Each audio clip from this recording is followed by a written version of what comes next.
Troca, troca poesia, troca, troca calor. Quem não troca tem a alma fria, sabe o preço, não o valor. Pode até encontrar companhia, mas não vai descobrir o amor.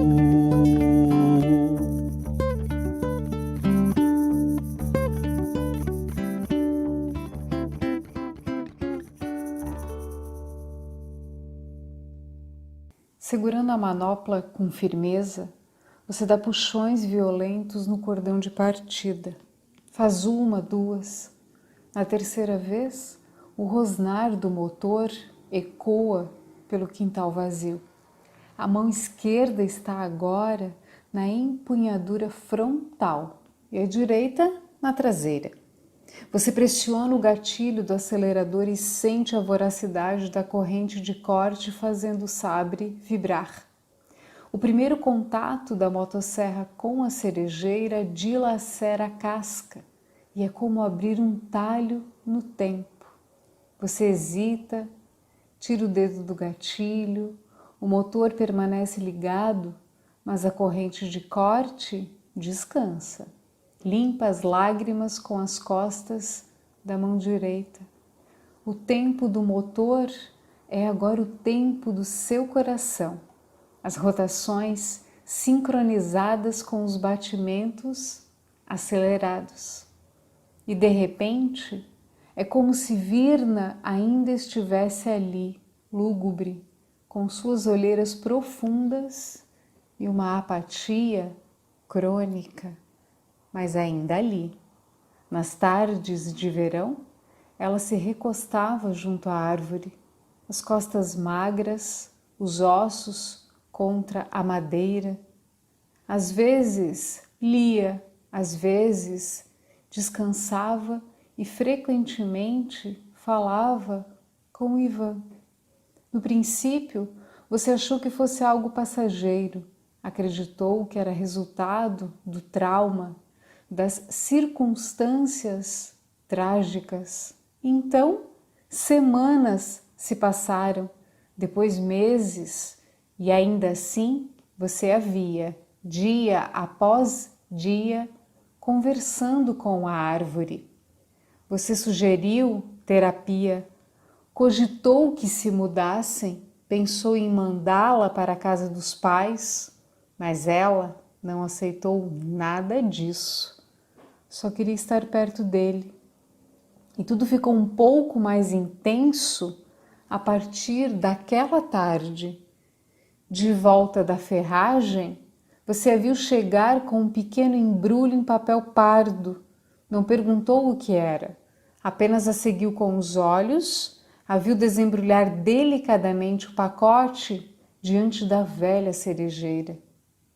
Para você, olhar para a árvore, tocá-la, é rememorar o corpo inerte, movendo-se apenas pela força do vento e da gravidade como um pêndulo, um relógio que de hora em hora avisava sobre o horror da tragédia, da ausência, o horror dos agiotas rondando a casa, cobrando dívidas impossíveis de serem pagas, o horror de compreender que todo jogo de cartas, como aquele que acabara de desembrulhar, deveria trazer a carta da morte, a 13ª carta como no tarô, o fim necessário, a fatalidade irredutível. Você pressiona o gatilho novamente. Dessa vez, o corte é profundo. Com o sabre paralelo ao solo, você empurra a motosserra com força até que ela encontre as entranhas da árvore. Depois, um pouco acima, faz outro corte, em um ângulo de inclinação de 45 graus em relação ao primeiro, formando uma cunha e fazendo com que um naco de madeira se desprenda do tronco. Você sente as fibras estralarem, se contorcendo, mas dá a volta e prossegue, porque sabe o que precisa ser feito. Você não quer que aquela árvore seja a sua âncora, não quer ter o mesmo destino de Virna, de um dia qualquer se pegar conversando com um ser inanimado. Você desfere o corte derradeiro. À medida que a motosserra avança, é como se você estivesse cortando os laços que o ligavam ao passado trágico. O som das fibras se partindo lembra os galhos mais grossos cedendo ao peso de Ivan, mas também ao peso de Virna.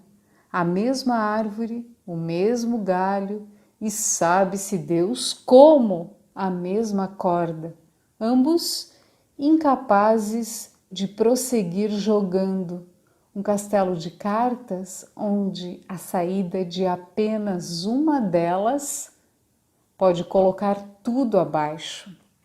O sabre atravessa o tronco e sela o destino final da árvore. Ela tomba, solene, como alguém que reconhece e aceita seu próprio destino. Você tomba, sozinho, com as mãos cobrindo o rosto, como quem reconhece e aceita que certas cartas precisam ser removidas e certos castelos precisam ruir. O pátio, agora, parece mais vazio do que nunca. Uma pessoa só é muito pouco para uma pessoa. Uma tempestade se arma no céu elétrico. As palavras que não se pode dizer são talvez muito provavelmente as mais necessárias. Aquelas que causam resfriado, enxaqueca, gastrite. A palavra tumor, a palavra temor, indiferença, aquela violência sutil e dolorida do silêncio. Silêncio cortante que encerra o fluxo. Quebra o contato, corta o vínculo, me joga de volta a mim mesma. Me arranca um pedaço do mundo. Você. Me diz que sim, há comunicação. Comunicamos bofetadas delicadas, tanta coisa. Nossa incapacidade, nossa recusa ao risco, nossa conformação e preguiça de criar o que quer que seja. Um pedaço de sentido para a próxima refeição. Aquela palavra que faz desviar o olhar, que levanta tua mão, que ergue sobrancelhas. Eu quero dizer, rasgar a carne, espaço. Uma pessoa é demais para uma pessoa só. A parte que não se ama e mil coisas que não cabem nas gavetas. Flutuamos. Precisar um pesadelo para ser inteira, para saber que sou capaz de menos, que desejo mais. O espelho ideal é prisma, cristal atravessado pela luz, reflete as cores no ritmo do vento. Falamos de honestidade, respeito, amor, mas não há fatia para dividir. Tem artimanhas. Transparência não é cor, nem existe.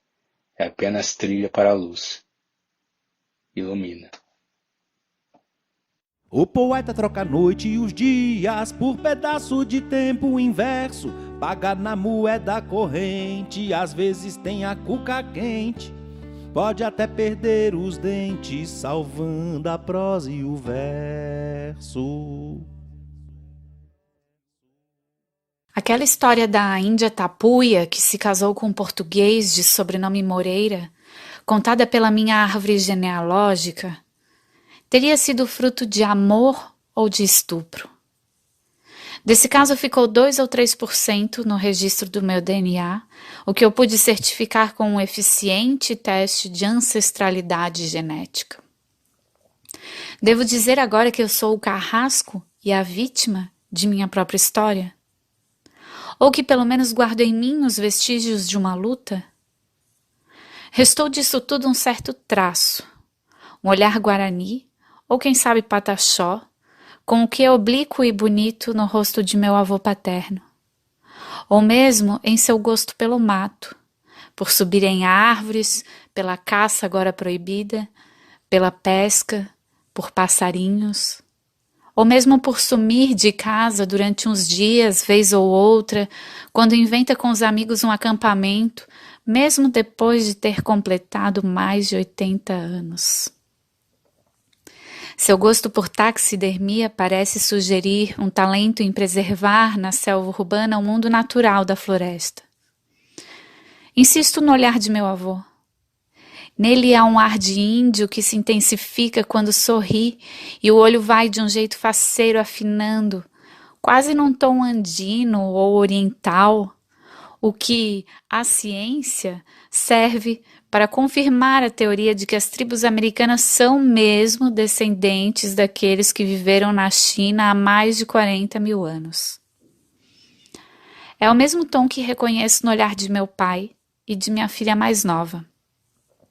Quando o rosto em aurora se abre para a alegria, sugerindo assim lembrar o que ela, meu pai e meu avô não viveram, só os antepassados, mas que vive neles, em nós, como uma lembrança perdida, mas reencontrada. Uma voz sussurrando que tudo pervive além de tudo, como o vestígio fóssil de uma vida antiga sedimentada na terra, no gelo ou no âmbar. Penso nesse traço que sou deles e no dos outros que serão em mim, que trago o passado um pouco comigo e que eu, meu pai e meu avô, ficaremos um pouco em tudo, em todos os nossos, mesmo daqui a alguns séculos. É a certeza de que meu avô vive em mim, na minha filha, no meu pai e nos nossos ancestrais, assim como eles ou nós, com amor, vivemos nele. Só para deixar registrado, o meu avô se chama Moacir. É o mesmo nome do filho de Iracema, do romance de José de Alencar, cujo título pode ser lido como um anagrama da palavra América. Filho de branco e de Índia, da Europa e das matas, da civilização indígena e da barbárie europeia. Moacir significa filho da dor.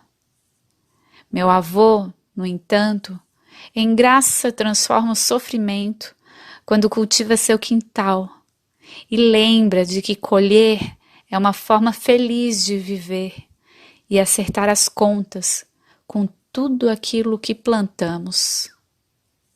Eu me juro que é só questão de tempo, mas todos os dias sou as máculas das paredes brancas. Não há brechas para ver estrelas pela tinta, cujo alvor é sempre noite e sempre dia. Aqui dentro tenho a roupa limpa e as manchas de café e cigarro, estes pequenos masoquismos cotidianos. Me tenho a massa corrida, a camisa manga longa, o abraço involuntário e as formigas anestesiando as revoluções da minha carne. Não há mais borboletas e estrelas na cabeça.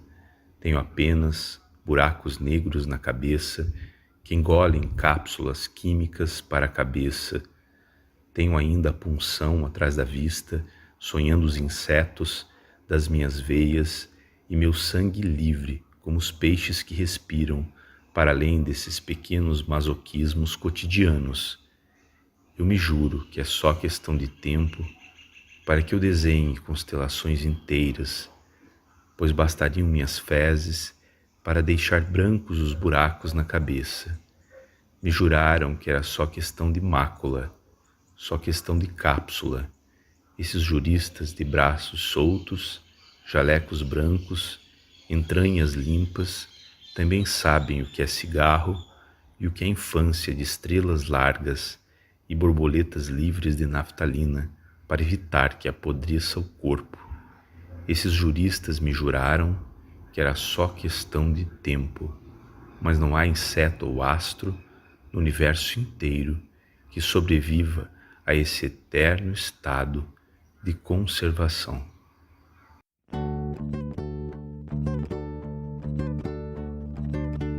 A cobra troca de pele, o sol troca de lado, o beijo troca a saliva, a roupa troca o pelado. Errado é quem não muda, vivendo como ditado.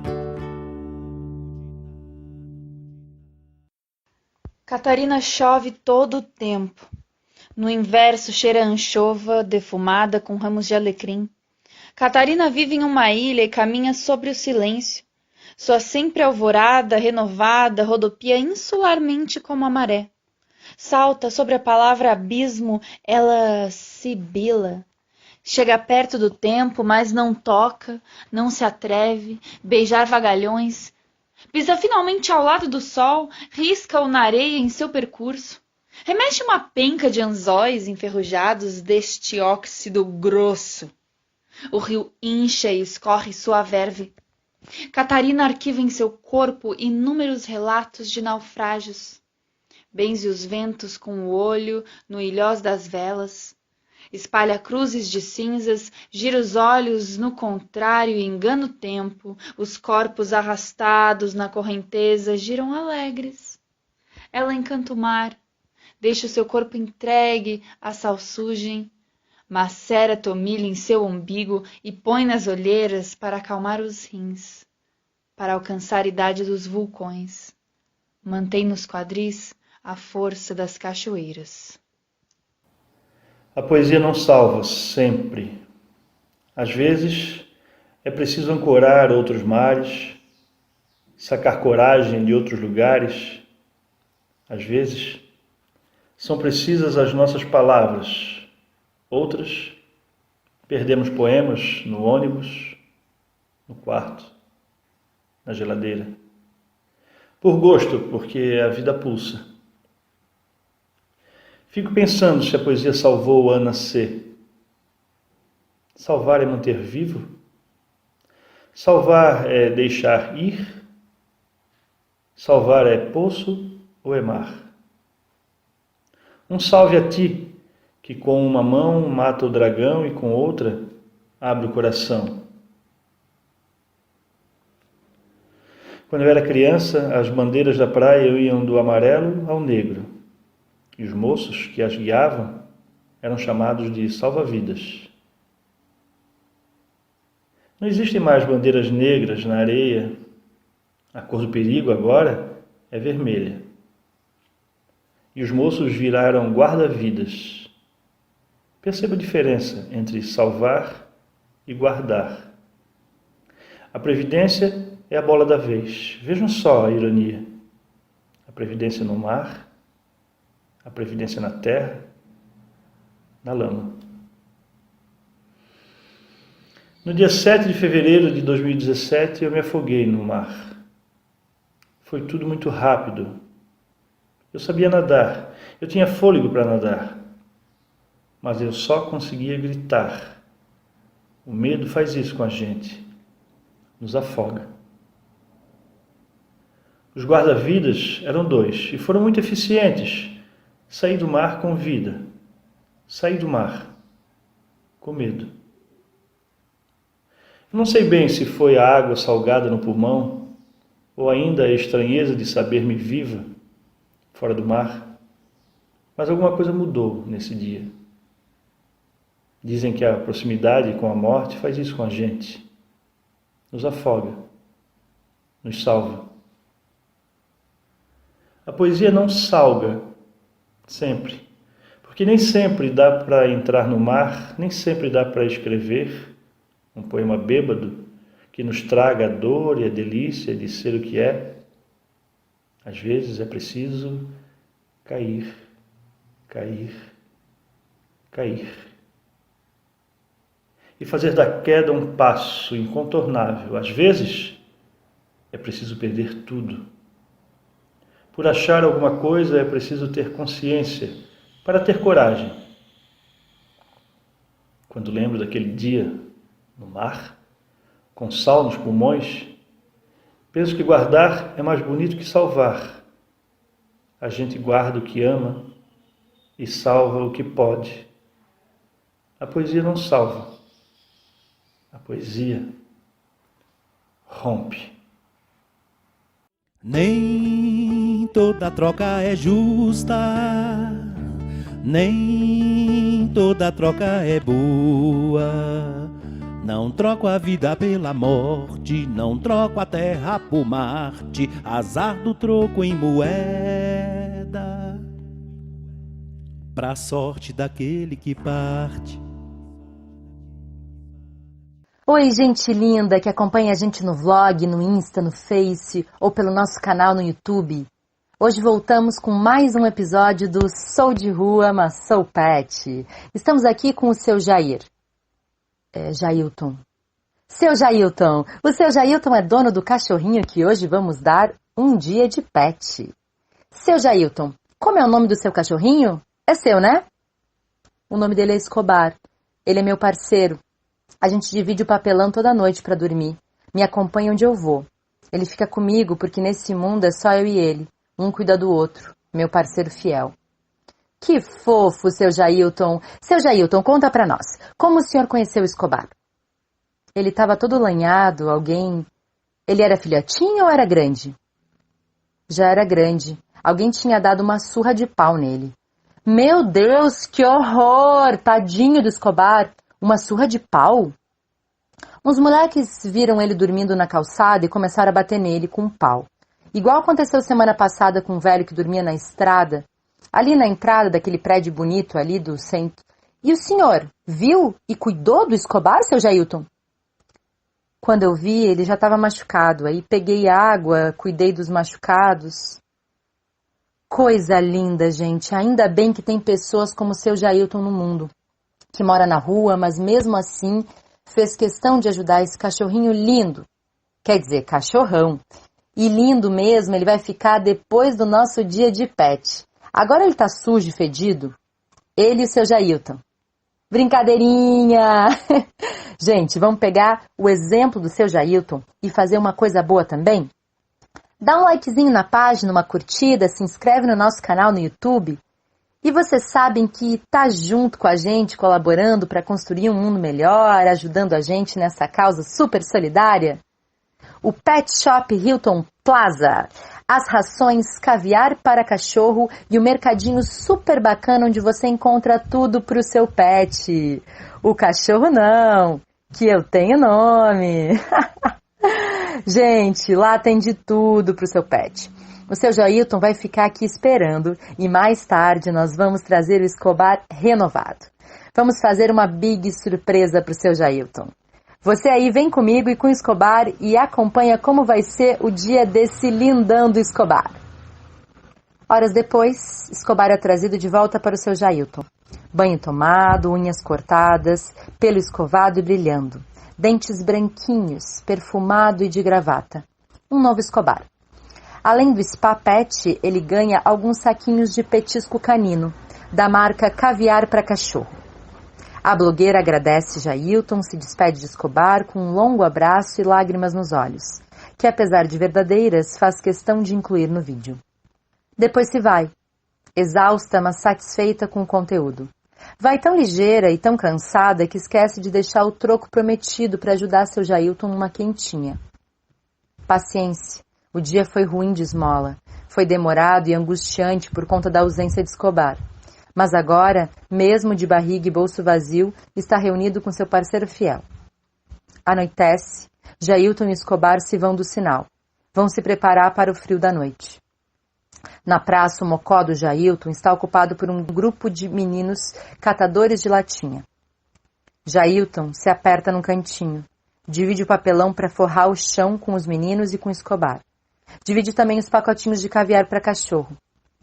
Todos comem e adormecem pensando. Ração boa pra porra.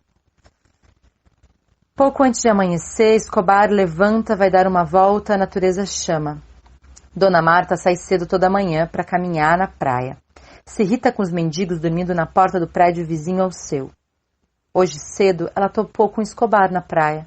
Cheiroso, engravatado, limpinho. Resolve levá-lo até encontrar o seu dono.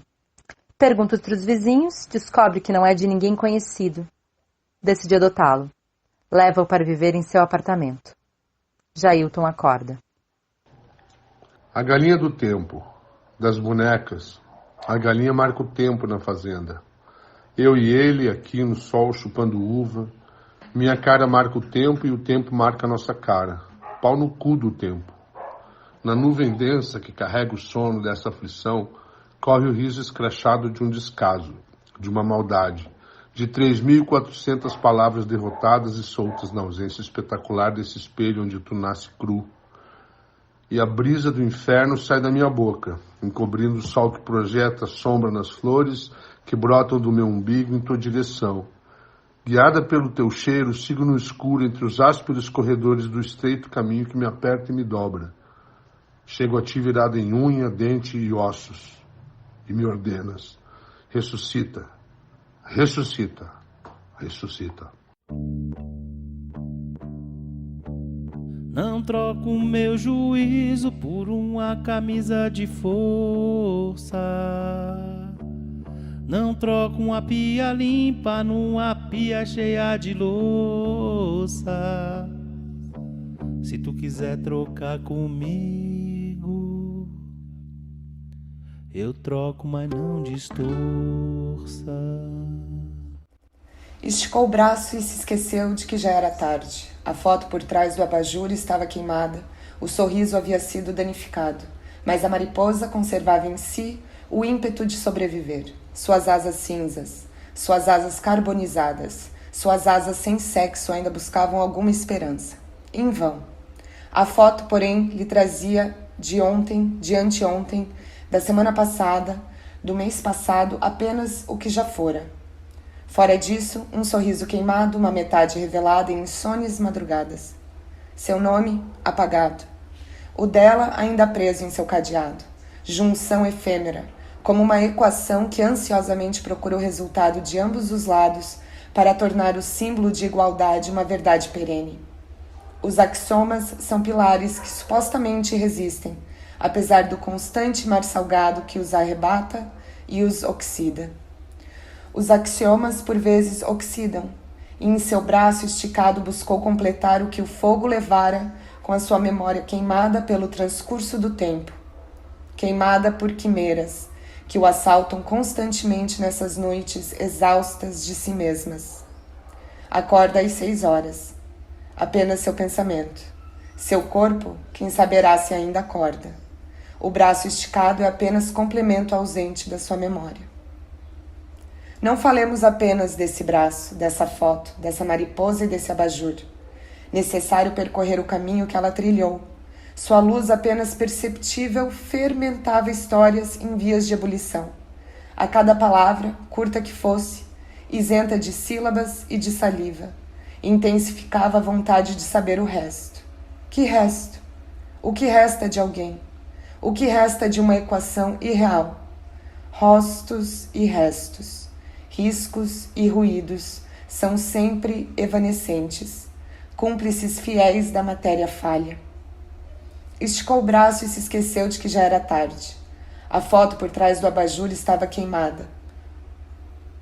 O sorriso havia sido danificado, mas a mariposa conservava em si o ímpeto de sobreviver. Suas asas cinzas, suas asas carbonizadas, suas asas sem sexo ainda buscavam alguma esperança. Em vão.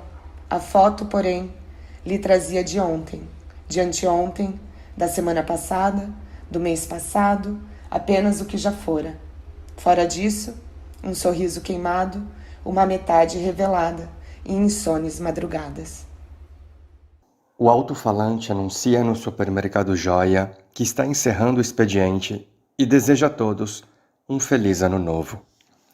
Além disso, os clientes que pagassem com cartão de crédito Hiperjoia teriam 10% de desconto em toda a linha de presuntos e fiambreria.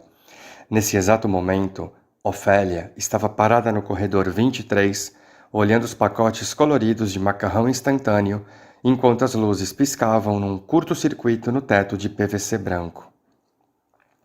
A Rádio Joia tocava o seu maior sucesso em termos de jingle de interior de mercado, uma bossa nova simplória neo-kit sussurrada. Deve ser aquelas técnicas ASMR que você relaxa e coloca mais iogurte no carrinho, pensou a menina Ofélia. 23 anos e desempregada na virada do ano, parada em frente aos retângulos luminosos dos miojos multissabores, ao lado dos molhos de pimenta e sachês de tomate triturado, como se estivesse perdida no crepúsculo de um século esquecido entre um e outro corredor.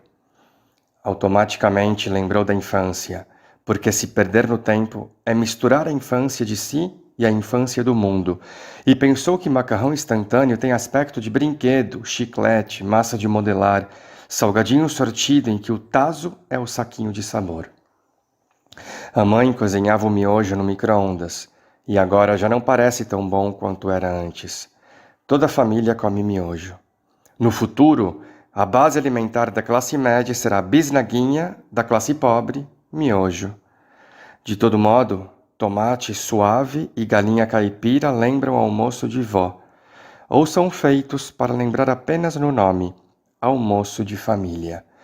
Toda uma promessa de felicidade que se transforma em um ferver solitário na panela herdada, ouvindo os escândalos da novela na TV, que são pior preparados e de menor qualidade do que a embalagem do miojo com as figuras de algum desenho animado, e, eventualmente, um labirinto para percorrer tentando chegar do ponto A ao ponto B, sem ficar preso.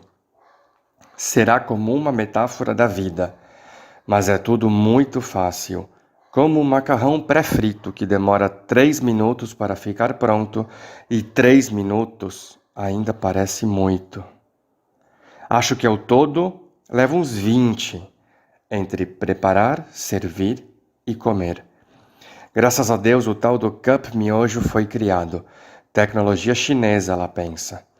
Aqueles pequenos milhos e ervilhas boiando no copo de papel, tudo muito extravagante. Até pouco tempo atrás, ela achava que eram fake milhos e fake ervilhas e fakes pedaços de carne, menores que um farelo de pão. As luzes continuavam piscando no corredor 23, onde só Ofélia parava indecisa, entre um ano e outro. Na borda da infância, colada na memória, transitando agora para a prancha de pirata dos filmes antigos, gritando em silêncio. Na mente, desempregada. Se houver amanhã, rolando na cama com um cigarro de marca indiferente. Se houver amanhã, a ponta da espada na coluna vertebral é o cotovelo do desconhecido na parada do ônibus, quando ela acorda nas intermitências da insônia e da vida, onde não dá mais para distinguir entre uma e outra, se é insônia, se é vida vivida. Melhor assim. Era mais fácil ir para o corredor das bolachas recheadas e comprar também 2 latas de cerveja, o suco de laranja dos adultos. O atendente do supermercado Joia passa bem devagar no seu hoverboard, falando num walk-talk, uma Blade Runner com certeza, e olhando feio para Ofélia, parada no corredor com os olhos imóveis. Uma mosca pousa nas lâmpadas de tubo e é prontamente eletrocutada. No mesmo instante, Ofélia sente uma vertigem formigante no corpo. É como se a atendente supermercadista Blade Runner estivesse passando em câmera lenta e a mosca voasse devagar e morresse da descarga elétrica na sua frente. Seu pequeno corpo ia despencando dos céus, ao mesmo tempo em que um miojo de galinha caía no chão muito devagar, provocando um barulho estrondoso. E Ofélia percebeu, com muita graça, que foram seus dedos que tocaram o miojo de galinha, e agora eles flutuavam ante a sua vista, seu braço estendido tentando se agarrar na prateleira do mercado, na tentativa de subitamente provocar uma catástrofe sem porquê. Ela franziu um pouco o queixo, como quem pensa somente depois no estrago, e caiu estatelada no chão, numa crise epiléptica idiopática. O alto-falante anuncia para os prezados clientes que o corredor 23 está interditado momentaneamente. Esse verso que eu não quis trocar, quando vi já havia trocado. O mundo parece assim mesmo, nem sempre é combinado. Quem criou essa história, que velho Deus e o diabo. Passei boa parte da vida coberto por um verniz, dando aquela branqueada, sabe, tipo classe média infeliz, vendo a coroa ralar para pagar colégio particular, acreditando fazer o melhor para me educar. Meu irmão, sempre fui um dos 2 ou 3, no máximo, mais retintos da escola. Eu nunca fui bom de bola, nunca fui preto o suficiente, nem branco, Sente o drama do pivete? As mina modelete, no padrão sistema racista, atravessavam a pista, me mascavam e cuspiam, feito chiclete. E para completar o pacote, eu que vim do Nordeste, não do Norte, nessa geografia do preconceito, tinha para ter respeito que vestir sempre um novo personagem. Se liga na sacanagem. Nunca colou. No dia que rolou fazer um trabalho de escola na casa do Fábio, eu, Marquinho e Carola, o porteiro me olhou e falou: "Você sobe por esse aqui, ó, o de serviço." Ninguém notou esse precipício da ignorância. Daí também rolava o seguinte: tinha um medo fudido de passar 12h20 na frente da escola pública da minha rua, porque mais de uma vez perdi boné, escutando: "Aí, mané, playboy, perdeu, Zé." Nunca fui preto o suficiente para passar batido na quebrada, mas para a polícia é o seguinte: sempre fui preto o bastante para tomar tapa na cara e dura com requinte de desprezo. Não me lembro de quando não tive medo de polícia, mesmo sendo a merda de um cidadão honesto. Não precisa, já me sinto preso, num sequestro, por uma constatação que foge minha existência. Mas assim, aconteceu uma parada. Depois de 20 e poucos anos na estrada, depois de passar esse tempo de moreninho, peguei um caminho sem volta. Parei de usar boné, deixei o cabelo em pé, me meti dentro da favela, passei a admirar Zumbi, Mandela, Candomblé. Virei jornalista por uma sequela, não por um sonho. Sabe qual é? Me engajei na busca por um sentido que não fosse sentir sempre um pé do Estado na cara dizendo: "Você tá fudido." Que não fosse uma justificativa canalha para existir racismo. Levou um tempo, mano, ainda leva, para se ligar que capitalismo, racismo e machismo é tudo a mesma treva. Que te apertam, tiram seu sangue, te moem para te corromper, te enquadrar, te modelar ao que convém, o barão branco, safadão, que não tem misericórdia nem perdão por preto, pobre, nordestino, indígena, brasileiro. Que esse país continua a porra de um celeiro, de uma fazenda de escravos, construída ao custo da vida dos povos que não são claros nesse assalto histórico da qual somos vítimas. Decidi morar aqui, nesse lugar sem cheiro e quase vazio, com o seu chão de piso frio. As saídas de emergência. Ouço. A caverna é ruidosa e nela se põem defeitos. As plantas artificiais sorriem aos que passam e piscam, cochichando coisas. Dormem do lado de fora, mas por dentro também falam de amor. Tudo se reflete no chão frio. Como fazer metade? É para não ter desejos e esperar a tarde inteira entre pessoas que passam, que se é e que se erra. Então nada desperta um corpo de antanho. E havia aqui e ali alguma satisfação antes de decidir morar em uma casa e ser uma mulher bem-sucedida. Havia. A alegria se desprende na face modorrenta da fotografia. São os gonzos, onzos, que atravessam o salão. Assim como é possível acordar o corpo morto com qualquer desejo, também se pode, sem mesura, permanecer sentado. Há até quem durma com a cabeça encostada numa mesa de granito no fosso do infinito. Dormir é desistência. E se pode ir e vir, mas convém levar seu corpo. A gente esquece que a terra faz poente, que há plantas não artificiais pedindo água e certezas, que a caverna é plástica e provisória. Mora com a memória na fotografia. Um dia a gente dançou, congelou, dançará sempre. Na luz da praia ao amanhecer, no dentro do mato quando anoiteceu, no olho, na cova, no copo, no sussurro, na casa que não há e é onde decidi morar, na planta do pé e na palma da mão, no gesto do braço de repente aberto. Decidi morar aqui, mas não se sacode o pensamento num salão de piso frio. E morrer num abraço não é tão divertido quanto morrer dançando. Quis trocar de pensamento pra ver se a vida mudava. Troquei o silêncio da noite no barulho do sol da calçada. Posso ser namorador ou a tua namorada.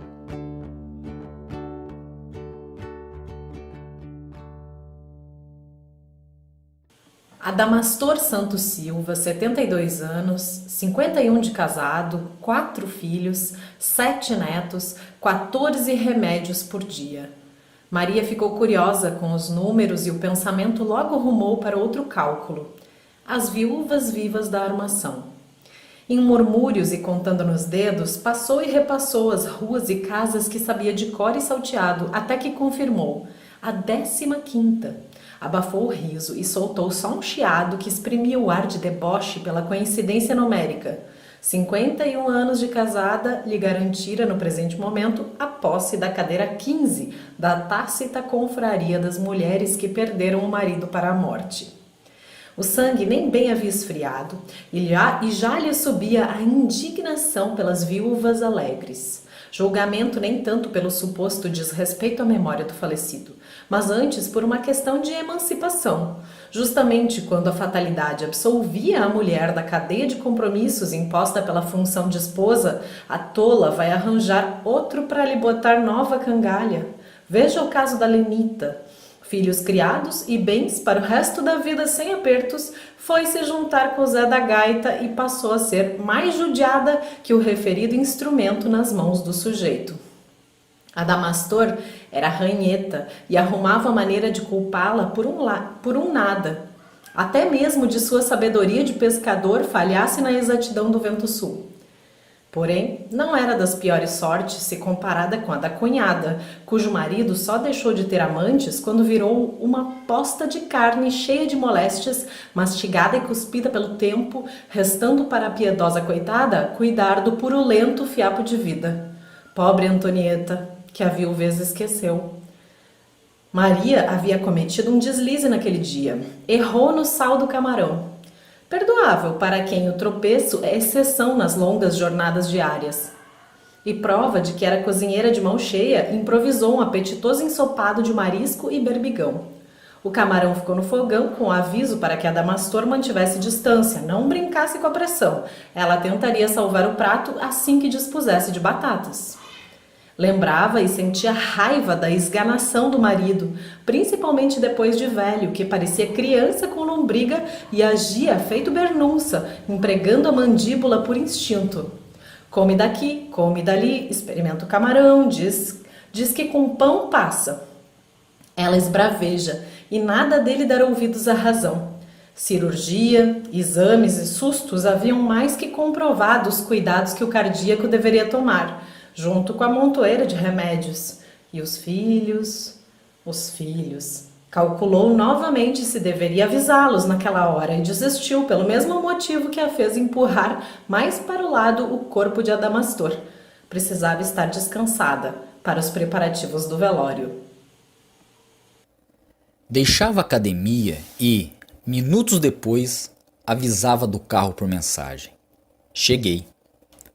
Aquilo a intrigava. Como era capaz de tomar banho, vestir-se e aparecer para apanhá-la em casa em tão pouco tempo, já que era cauteloso master com seu Onix prata recém-tirado da concessionária e o percurso lhe tomava uns 20 minutos? Até que um dia ela resolveu comentar o milagre. Não tomei banho. Hã? Eu não tenho cheiro, Laura. Você veio me encontrar depois de ter ido para a academia sem ter tomado banho? Ele sorriu largamente, sem economizar os dentes, os pregados no alto e os colados na base da boca. Enquanto ela gargalhava frouxo, apesar do estranhamento, comemorava o fato de estar saindo com um macho alfa, espécie rara e, até então, sem cheiro. Dizia não usar desodorante. Dizia não ligar para perfume.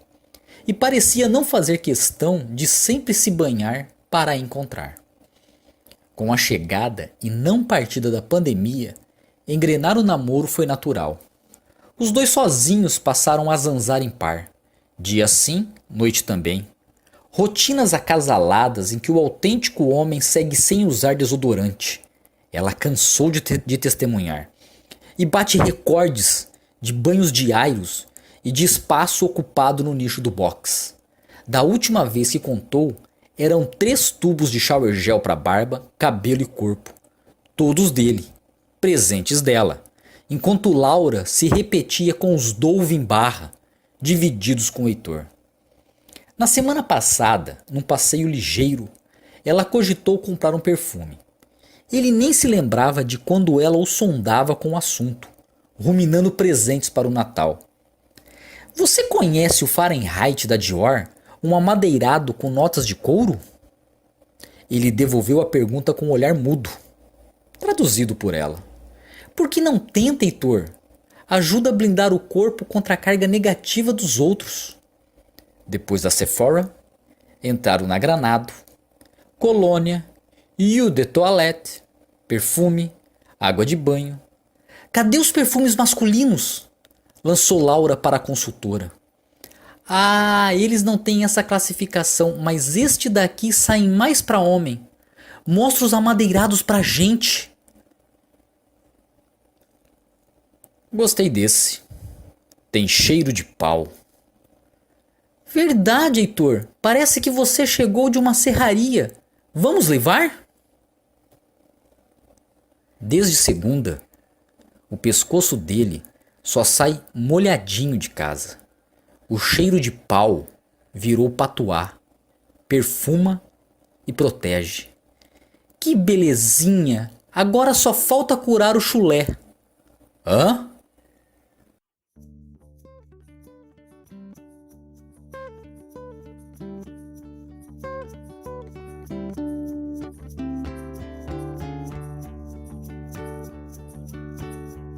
O troca-troca começou mansinho,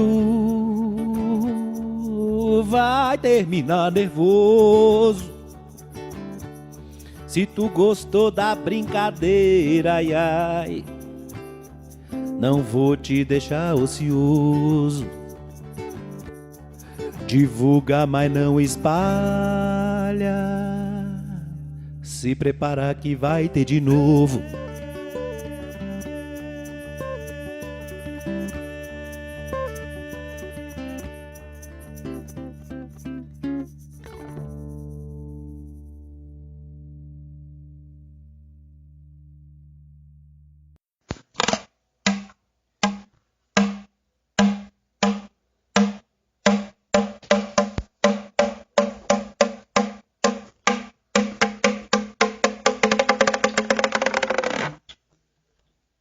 Quem